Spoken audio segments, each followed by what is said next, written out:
सौतन बनी नौकरानी। नताशा और ऋषभ की शादी को पूरे 5 महीने हो चुके थे। नताशा और ऋषभ दोनों भी शहर में रहते और दिन भर जॉब पर जाते। नताशा, चलो आज कॉलोनी में नया 5 स्टार रेस्टोरेंट खुला है, वहां पर जाते हैं for a candle light dinner. आज के दिन मैंने तुम्हें प्रपोज किया था। आज इस बात को पूरा 1 साल हो गया है। Let's celebrate it. No Rishabh, मुझे नहीं जाना कहीं भी, मैं बहुत थक गई हूँ। गुलाबो ने वैसे भी हमारी रोटियां बनाई होंगी, उसे ही खा लेंगे।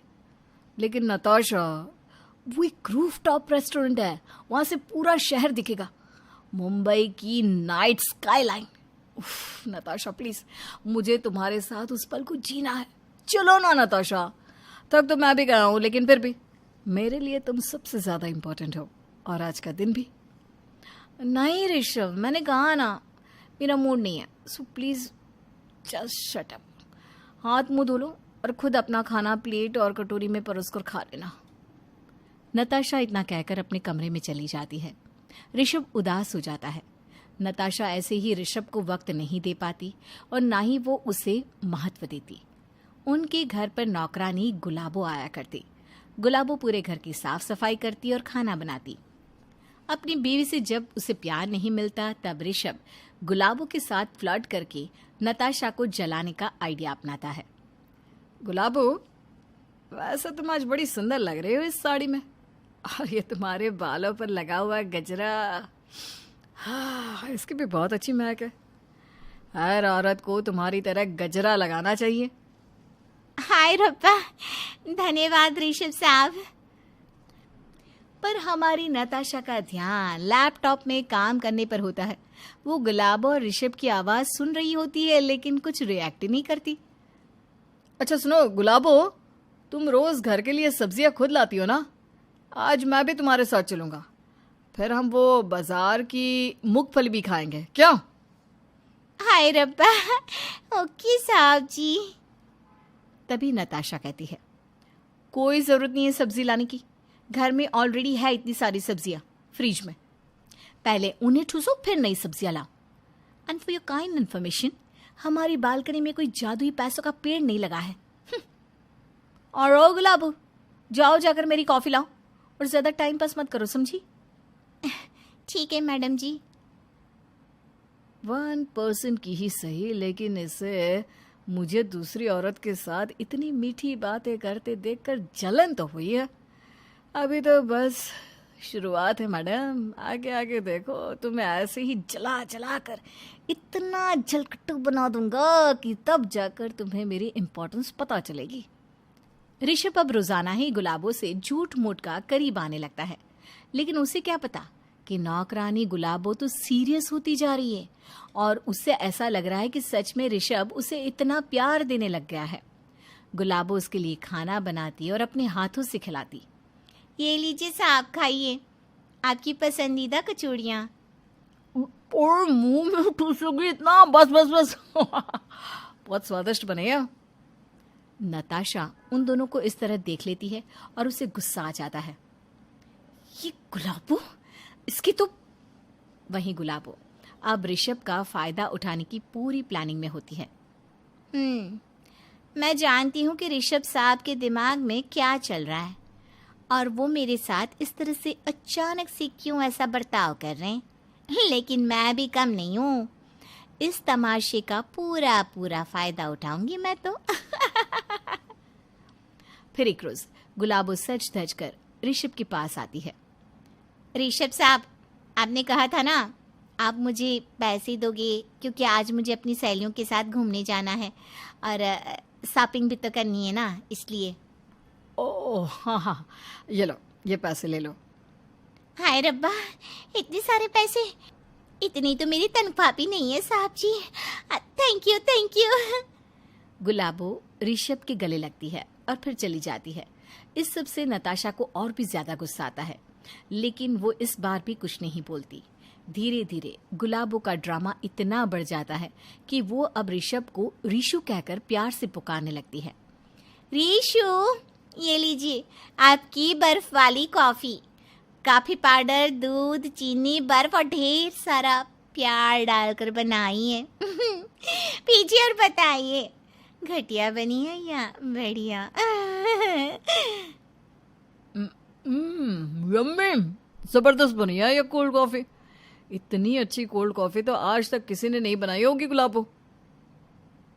हाय रब्बा, क्या बात कर रहे हो ऋषु, सच में? इस बात पे और 10 कप बना के लाती हूँ। अरे नहीं नहीं रुको, वरना ये नताशा तुम्हारा और मेरा, हम दोनों का खून पी जाएगी। ओ डियर ऋषु। ये क्या नौटंकी लगा रखी है? हैं? ऋषु ऋषु ऋषु, ये तुम्हारे साहब लगते हैं, इन्हें साहब ही कहकर पुकारा करो, वरना देखो क्या हाल करूंगी तुम्हारा। हाय रब्बा, सॉरी मैडम जी, लेकिन आप मुझे कुछ मत बोलिए। ऋषु देखिए ना, मैडम जी मुझे चिल्ला रही हैं। नताशा, गुलाबो को मैं एक नौकरानी नहीं, एक दोस्त की तरह मानता हूँ। आई थिंक हमें ना हमारे लिए काम करने वाले लोगों को भी वैसी ही इज्जत देनी चाहिए जैसे हम दूसरों को देते हैं। उन्हें भी एक दोस्त की तरह ट्रीट करना चाहिए। ऋषभ अपने कमरे में चला जाता है और गुलाबो रसोई में। नताशा का गुस्सा अब 7वें आसमान पर चला जाता है और वो सामान को इधर से उधर फेंकती है और मन में कहती है, इस गुलाबो का यूं ऋषभ के करीब आना मुझे पसंद नहीं आ रहा। अगर ये दोस्ती के रिश्ते से भी आगे बढ़ गई ना तो देखना प्रलय आ जाएगा।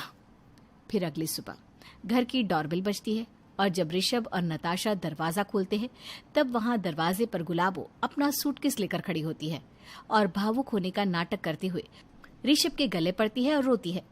ऋषु, मेरे घर वालों ने मुझे घर से बेघर कर दिया। मेरा कोई ठिकाना नहीं रहा। मैं क्या करूं ऋषु, बोलिए ना। आप अपनी बेस्ट दोस्त को रहने की जगह तो दे सकते ना कुछ दिनों के लिए। नताशा गुस्से से भरी आंखों से गुलाबो की तरफ देख रही होती है। अब क्यों नहीं, ये भी तुम्हारे अपने घर जैसा ही है।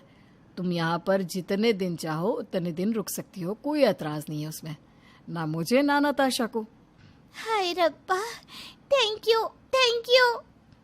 गुलाबो एक अलग कमरे में सोती है और ऋषभ और नताशा अलग कमरे में। तभी रात में गुलाबो के कमरे से अचानक से उसके चिल्लाने की आवाज आती है।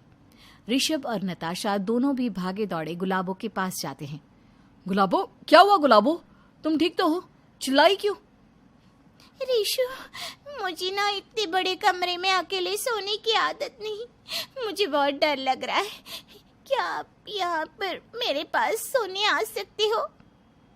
क्या? क्यों?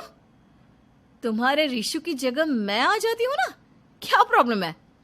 हाय रब्बा, ना मैडम जी, आप अगर दिन में ही सोती हो तभी इतने खर्राटे मारती हो, फिर रात में तो खर्राटों का लाउड स्पीकर नॉन स्टॉप बजता ही रहेगा। नहीं, मैं ये रिस्क नहीं ले सकती। गुलाबो जैसे तैसे बहला फुसला कर ऋषभ को अपने कमरे में सोने के लिए कहती है और ऋषभ भी उसके कमरे में सोने आ जाता है। हालांकि ऋषभ सोफे पे सोता है और गुलाबो बेड पे। तभी गुलाबो अचानक से उठती है और फिर हिप्नोटाइजिंग पेंडुलम की मदद से ऋषभ को हिप्नोटाइज करती है।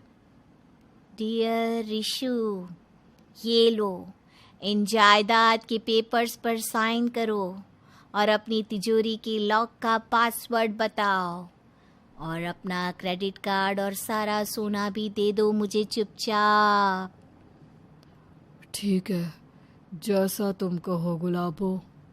ऋषभ उन पेपर्स पर साइन करता है और अपनी अलमारी से लाकर सारा सोना, चांदी, पैसा गुलाबो को दे देता है। और अगले दिन जब गुलाबो ज्वेलरी शॉप में वो सब बेचने जाती है तब, अरे ओ गुलाबो, अकल ठिकाने पे है क्या? ये सारा सोना, ये सारे पैसे सब नकली है। किसने चुना लगाया तुम्हें? क्या? ऐसे कैसे हो सकता है? मैंने तो उस ऋषभ के बच्चे को अच्छे से सम्मोहित किया था। इसका मतलब उन दोनों मियाँ बीवी ने मिलकर मुझे ही धोखा दे दिया। तभी गुलाबो पीछे मुड़कर देखती है कि ऋषभ और नताशा दोनों एक दूसरे का हाथ थामकर साथ खड़े हैं।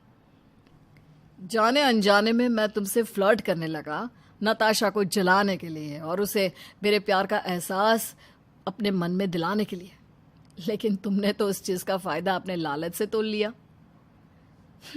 बड़ी आई मेरी सौतन बनने को। वो तो अच्छा हुआ कि तुम्हारे घर पे आने से पहले ही हमें तुम्हारे प्लान के बारे में वॉचमैन से पता चल गया था। जब तुम किसी से फोन पर बात कर रही थी ना, तब वॉचमैन ने सब कुछ सुन लिया था और तुम्हारा सारा प्लान हमें बता दिया था और हमने भी अपनी तरफ से पूरी चाल रची।